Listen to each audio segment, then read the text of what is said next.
Hello everyone, my name is Dr. Imran Khan and welcome back to my channel. Today we'll start with the revision of the second chapter, that is alcohol, phenols and ethers.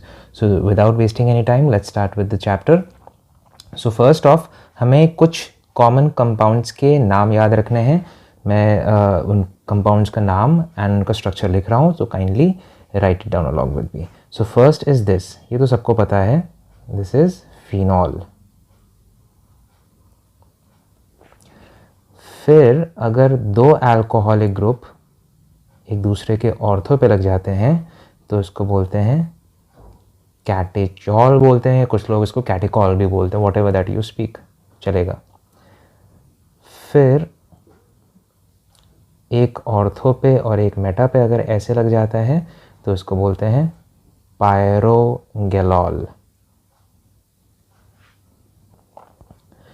फिर इसमें ये वाले जो compounds होते हैं, जो dihydric alcohols होते हैं, ये लोग इसको स्टूडेंट्स काफ़ी जल्दी भूल जाते हैं, तो this is called as ethylene glycol. ठीक है. अच्छा, अगर ट्राईहाइड्रिक अल्कोहल लगा हो, यहाँ पर ही नहीं होगा, या trihydric alcohol, this is called as glycerol. ठीक है. अच्छा, अगर बेंजीन के ऊपर 3 NO2 ग्रुप लगे हुए हैं at ortho and at para positions तो इसको बोलते हैं picric acid. This is the common name, picric acid. अगर यहाँ पर OH की जगह NH2 अगर लगता है तो उसको बोलते हैं पिक्रामिक एसिड. पिक्रामिक एसिड. अगर OH की जगह NH2, बाकी एवरीथिंग रिमेन सेम. ठीक है. ऑलराइट, नेक्स्ट आते हैं, let's change the colour. Next आते हैं दिस इज ऑर्थोक्रेसॉल. ठीक है. जगह चेंज कर देते हैं CH3 की, this is metacresol. And similarly फिर से अगर if you take this CH3 group at the para position, this is called as paracresol. ठीक है. फिर अल्कोहलिक ग्रुप अगर ऐसे लगे हों, डाईहाइड्रिक अल्कोहल अगर बेंजीन पे ऐसे लगा हो तो उसको बोलते हैं रेसोर्सिनॉल. ठीक है. अगर एक दूसरे के पैरा पे लगा हो, ये तो मेटा पे थे, एक दूसरे के पैरा पे, आपने ऑर्थो पे भी देखा था इसका नाम, ये देखिए कैटेकॉल या कैटेचॉल. तो this is called as hydroquinone. Hydroquinone या इसको क्विनॉल भी बोलते हैं. This is also called as quinol. 3 alcoholic group I think हमने, हाँ ये देखिए पायरोगेलॉल हुआ था 3 अल्कोहलिक ग्रुप का. बस पोजीशंस चेंज करते हैं थोड़ा सा. This is called as hydroxyquinol. Hydroxyquinol. ठीक है. इतना नाम अगर आप याद रखेंगे that is more than sufficient. ठीक है. अब जल्दी से हम आगे बढ़ते हैं, तो स्ट्रक्चर पे आते हैं. Structure of alcohol. Structure of alcohol. So alcohol जो होता है, ROH जो होता है, उसमें central atom is hydrogen, oxygen sorry. तो अब ये ऑक्सीजन के पास 2 लोन पेयर हैं एंड 2 बॉन्ड है, तो इसका हाइब्रिडाइजेशन हो गया sp3. जब sp3 हाइब्रिडाइजेशन हो गया तो ज्योमेट्री हो गई टेट्राहीड्रल. जब ज्योमेट्री टेट्राहीड्रल हो गई तो इसके लिए bond angle associated should be 109 degrees and 28 minutes. But actually जो बॉन्ड एंगल ऑब्जर्व किया गया है that is 108 degrees and 108.9 degrees. इसको रख कर दें 108.9 डिग्रीज. 109 डिग्रीज 28 मिनट्स नहीं ऑब्जर्व किया गया. क्यों नहीं ऑब्जर्व किया? Because of the repulsion between these 2 lone pairs. तो लोन पेयर रिपल्शन की वजह से बॉन्ड एंगल और कम हो जाता है. Repulsion leads to decrease in the bond angle. Bond angle ये एक अच्छा क्वेश्चन है जो कि यूजुअली 1 मार्कर में पूछ लिया जाता है. ठीक है. नेक्स्ट आते हैं methods of preparation of alcohols. Preparation of alcohols. तो सबसे पहला हम लोग हमेशा से देखते आए हैं फ्रॉम एल्कीन्स. From alkenes. ठीक है. अब एल्कीन्स में सबसे पहला तो तरीका है कि आप पानी डाल दो, क्योंकि अपने को सिर्फ पानी निकालने से मतलब है. तो इसमें पानी डाल दीजिए in presence of N acid. तो मार्कोनी ऑक्सीडेशन हो जाएगा, H positive and OH negative. तो ये OH नेगेटिव इधर चला जाएगा, H पॉजिटिव इधर चला जाएगा. This is Markovnikov oxidation of water. ऐसे हो गया, कोई दिक्कत नहीं. Second method is a name reaction this that is called as hydroboration. Hydroboration oxidation reaction. तो हाइड्रोबोरेशन में याद करने के लिए ये बताया था मैंने जब हम लोग ये हाइड्रोबोरेशन किए थे दूसरे वीडियोस में, कि याद करने के लिए water is added according to anti Markovnikov's rule. इसमें डाइबोरेन डालते हैं, NH2O2 डालते हैं.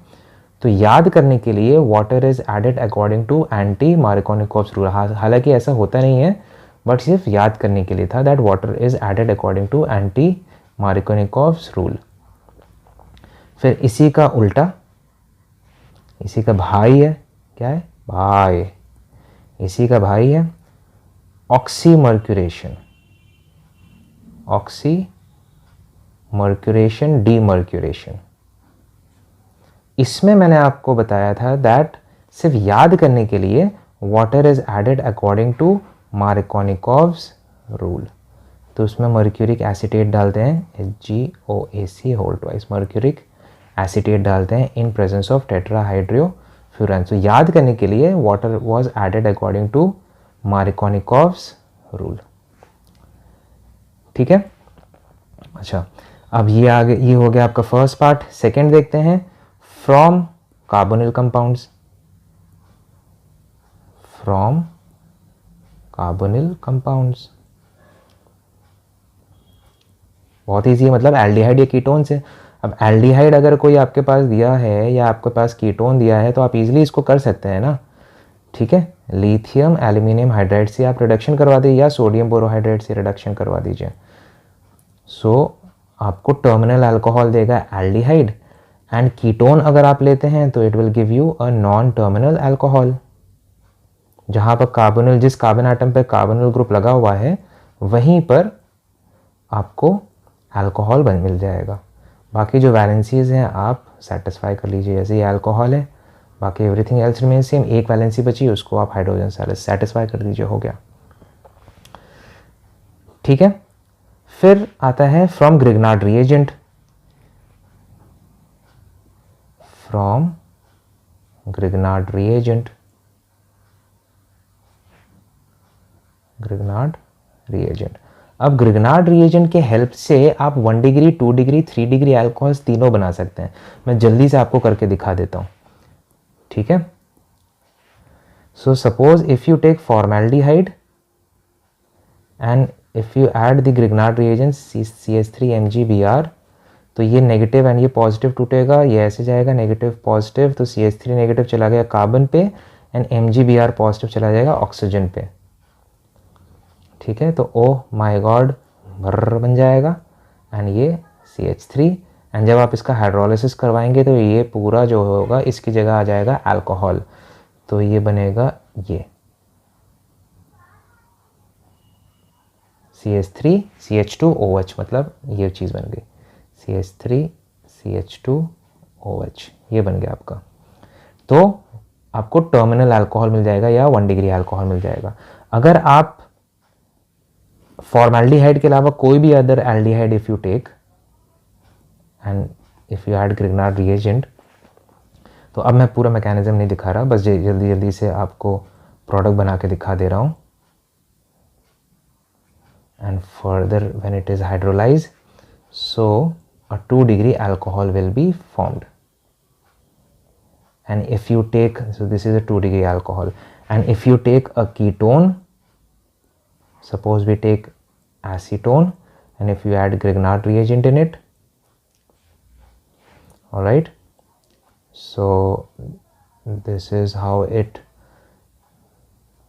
attaches, and on further hydrolysis it will form a 3-degree alcohol. So 1-degree, 2-degree and 3-degree alcohols can be prepared with Grignard reagent when they react with aldehyde or ketones. Next is from, this is C, this is D. Next is by reduction of carboxylic acid, by carboxylic acid. Reduction क्या, carboxylic acid लिख देते हैं, by carboxylic acids. तो carboxylic acid का reduction करवाएंगे with in the presence of strong reducing agent, lithium aluminium hydride डाल दीजिए, और डाल दीजिए और H2 in presence of palladium, so it will reduce to form a terminal alcohol, 1-degree alcohol बना देगा. ठीक है.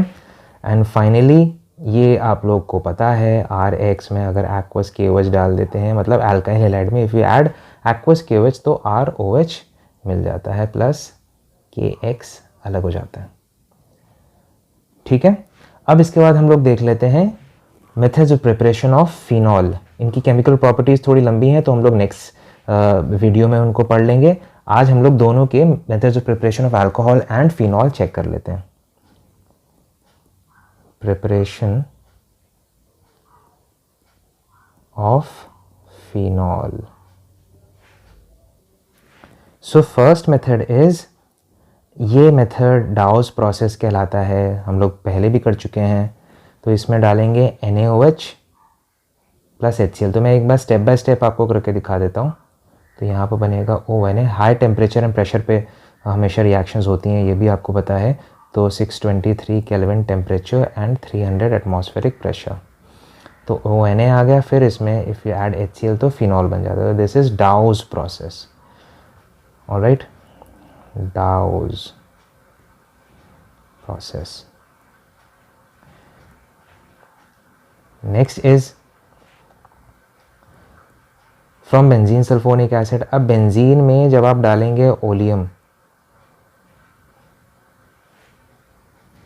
Oleum is H2S2O7. ऑलराइट, तो बनता है benzene sulphonic acid SO3H. And फिर जब आप इसमें मम डाल देते हैं, if you add water to it तो it converts into phenol. And last जो मेथड है that is from diazonium salt. तो डाइजोनियम क्लोराइड बनाने के लिए तो आपको एनिलीन से you will need to start. you have to add NaNO2 plus HCl. So this is diazotization. Preparation of benzene diazonium chloride is called as diazotization. N2Cl बन जाएगा. फिर if you add water to it तो इसमें phenol, this will be converted to phenol. So this is the most, these are in fact the most important method with which you can prepare phenols. So we'll keep the video till here itself. आज हमने पढ़ा methods of preparation of alcohol and methods of preparation of phenol. Next video में हम इनका पढ़ेंगे chemical properties and इनकी physical properties. In fact हम सिर्फ alcohol की chemical and physical properties पढ़ेंगे. थोड़ा अगर हमें time मिल जाएगा तो we'll study the chemical properties of phenol as well. So this was it in this particular video. Thank you for watching it. I hope आपको समझ में आ गया होगा. Thank you. Thanks a lot.